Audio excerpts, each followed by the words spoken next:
Assalamualaikum warahmatullahi wabarakatuh. Perkenalkan, nama saya Fitriati. Saya dari Program Studi Pendidikan Agama Islam tahun angkatan 2019 semester 2 kelas D di Institut Agama Islam Negeri Palangkaraya.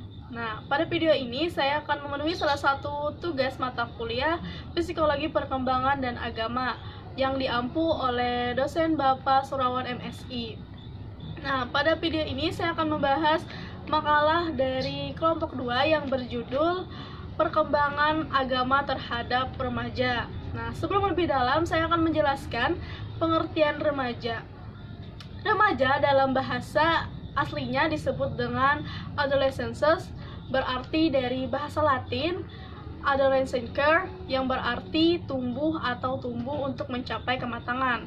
Nah, masa remaja menurut Mavier berarti berlangsung antara umur 12 tahun sampai 21 tahun, itu bergantung terhadap wanita. Sedangkan untuk pria atau laki-laki berinjak pada usia 13 tahun sampai 22 tahun.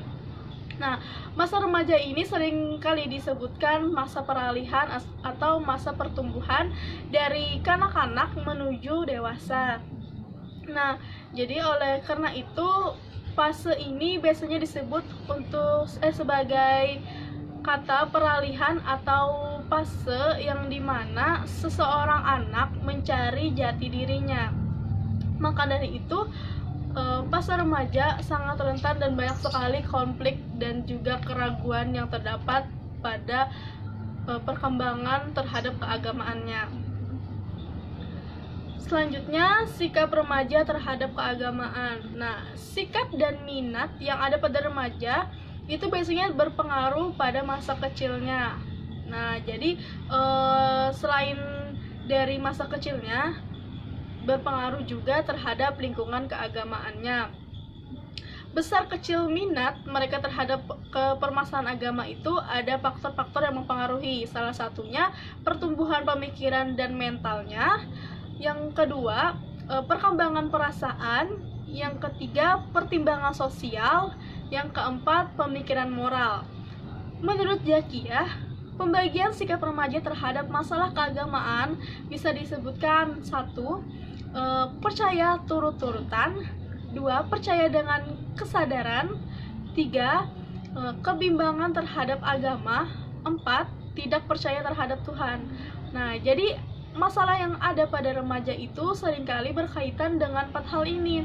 Mereka masih takut atau masih belum sepenuhnya bisa mempercayai adanya ketuhanan tersebut. Maka dari hal itu, sebagai pendidik atau sebagai orang tua, kita berhak berperan banyak dalam perkembangan pada remaja ini. Lalu, perkembangan jiwa keagamaan pada remaja. Sejalan dengan perkembangan jasmani dan rohaninya, agama bagi para remaja ini juga mengikuti perkembangan. Maksudnya itu penghayatan para remaja terhadap ajaran agama dan tindak keagamaan yang tampak pada remaja banyak berkaitan dengan perkembangan itu. Nah, 1. Aspek perkembangan. Perkembangan pada remaja ditandai dengan beberapa aspek.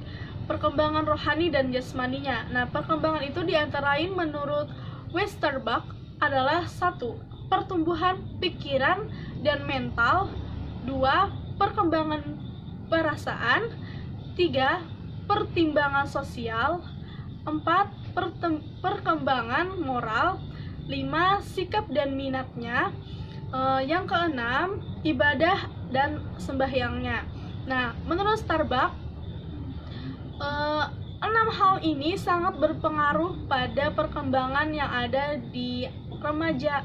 Pada remaja tentunya pasti ada konflik dan keraguannya. Nah, dari analisa basis penelitian yang dilakukan oleh Westerbuck, ditemukan penyebab timbul keraguannya antara lain: 1. Kepribadian yang menyangkut atau salah penafsiran. Yang kedua, kesalahan dalam memilih organisasi keagamaan dan pemuka agama. Lalu, keraguan yang sedemikian ini akan menjuru ke arah konflik dalam dirinya, sehingga mereka dihadapkan kepada masalah pemilihan antara mana yang baik dan mana yang buruk, lalu mana yang benar dan mana yang salah. konflik ada beberapa macam, antaranya satu, konflik yang terjadi sebagai antara percaya dan ragu. Yang kedua, konflik yang terjadi antara memilih satu atau dua macam agama atau ide keagamaan serta lembaga keagamaan. Nah, yang ketiga, konflik yang terjadi oleh pemilihan antara taat atau jauh dari agama. Yang keempat, konflik yang terjadi antara melepaskan kebiasaan yang lalu atau kebiasaan pada masa kecil dengan kehidupan keagamaan yang berdasarkan atas petunjuk ilahi. Nah, pastinya dalam perkembangan ini ada faktor-faktor yang mempengaruhi perkembangan jiwa keagamaan mereka. Ada dua faktor, yaitu faktor eksternal dan faktor internal. Pertama, faktor internalnya itu salah satunya adalah kondisi kejiwaannya, kepribadiannya, tingkah laku, dan warisan dari sifat atau hereditas. Selanjutnya, faktor eksternalnya yaitu satu, lingkungan keluarga. Nah, jadi lingkungan keluarga sangat berpengaruh pada perkembangan kejiwaan seorang remaja. Dan selanjutnya, lingkungan masyarakatnya. Dan terakhir, lingkungan institusional atau lingkungan semacam seperti sekolahnya. Nah, sekian materi yang saya bawakan. Apabila terdapat banyak sekali kesalahan, saya memohon maaf.